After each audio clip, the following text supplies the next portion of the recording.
जवान लोग होंगे, किसी के घर जाओ, इनके घर में पार्किंग नहीं के बराबर है, सब रोड पे गाड़ा खड़ी करते हैं। हमारे यहाँ ऐसा नहीं है, हर बिल्डिंग में उतना पार्किंग होता है।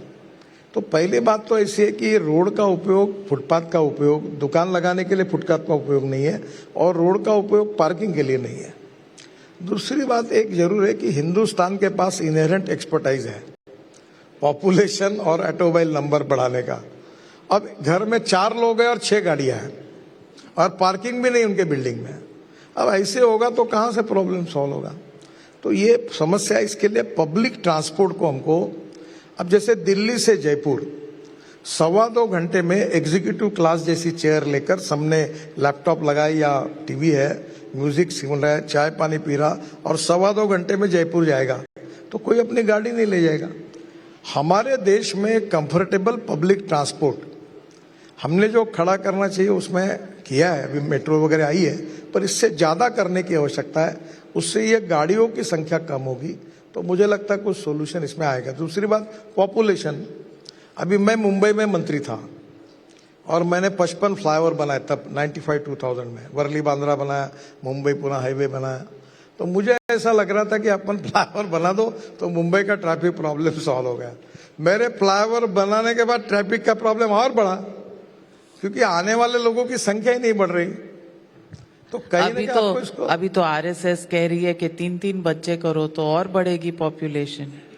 देखो चाइना ने क्या किया, आज चाइना ने पॉपुलेशन को कंट्रोल किया।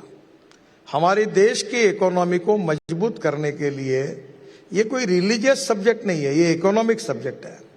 हमारे देश को अगर आर्थिक दृष्टि से सक्षम रखना है तो चाइना से ये बात हमने सीखनी चाहिए कि उन्होंने अपनी पॉपुलेशन कम की। तो एक उसकी मर्यादा जो भागवत जी ने कहा वो सही है, और जात पंथ धर्म भाषा से ऊपर उठकर हमको ये करना पड़ेगा। भाई ये हॉल आपका है, आपने यहाँ 200-300-400 लोग बैठे हैं, बहुत आया तो 1000 लोग बैठ जाएंगे, पर आप अगर 10,000 लोग घुसा दोगे यहाँ तो कैसे होगा? कहाँ जाएंगे वो, कहाँ बैठेंगे? प्रॉब्लम आएगा ही। तो आपके देश में लैंड कितनी है, पानी कितना है, बिजली कितनी है, रेसिडेंशियल कितना है, इस प्रपोर्शनेट में तो विचार करोगे ना। और इसलिए this is the appropriate time for the country कि हमको ये रिलीजियस और लिंग्विस्टिक और कास्ट लाइन पर न सोचते हुए इकोनॉमिक के आधार पर हमको पॉपुलेशन के बारे में गंभीरता से सोचना होगा। तो बता दीजिए, सरसंघ चालक जी के जो 3 बच्चों वाला फॉर्मूला है उससे आप अग्री करते हैं कि नहीं?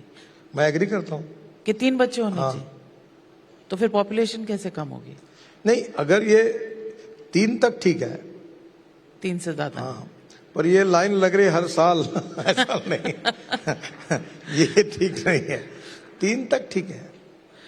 गडकरी जी, महाराष्ट्र के चुनाव हुए अभी, और कल देवेंद्र फडणवीस जी यहाँ थे, आपको मिलने के बाद यहाँ आए। उन्होंने कहा छप्पर फाड़ के मिला इस बार। कारण क्या थे कि ये छप्पर फाड़ के इस बार सीटें मिली, 90% परफॉर्मेंस रहा, और ये 4 महीने के अंदर टर्न अराउंड, क्योंकि लोकसभा इलेक्शंस में इतनी अच्छी परफॉर्मेंस नहीं रही आपकी पार्टी की, आपकी अलायंस की, लेकिन 4 ही महीने में उसको इस तरह से बदल देना, ये कैसे हो? देखिए, लोकसभा के चुनाव के पहले महाराष्ट्र में, क्योंकि फुले, अंबेडकर, शाहू महाराज, ये जो देश में सामाजिक सुधार का जो विचार है वो महाराष्ट्र से आया। तो हमारे विरोधकों ने ये प्रचार किया कि ये 400 जगह इसलिए इनको चाहिए कि इनको बाबा साहेब अंबेडकर जी का संविधान बदलना है। ट्राइबल लोगों को ये कहा गया कि आपके आरक्षण रद्द करने वाले, इसलिए 400 सीटें चाहिए। वो दुर्भाग्य से वो एजेंडा लोगों तक पहुंच गया, पर चुनाव के बाद सब लोगों को ध्यान में आया कि हमको मूर्ख बनाया। और उसके साथ साथ हमने जो काम किए, हमारी सरकार ने, मोदी जी के नेतृत्व में भारत सरकार ने किए, शिंदे, देवेंद्र जी और अजित पवार की सरकार ने काम किया, वो लाडली बहन योजना आई, ओवरऑल सबका इम्पैक्ट होकर लोगों ने हमको चुनकर दिया।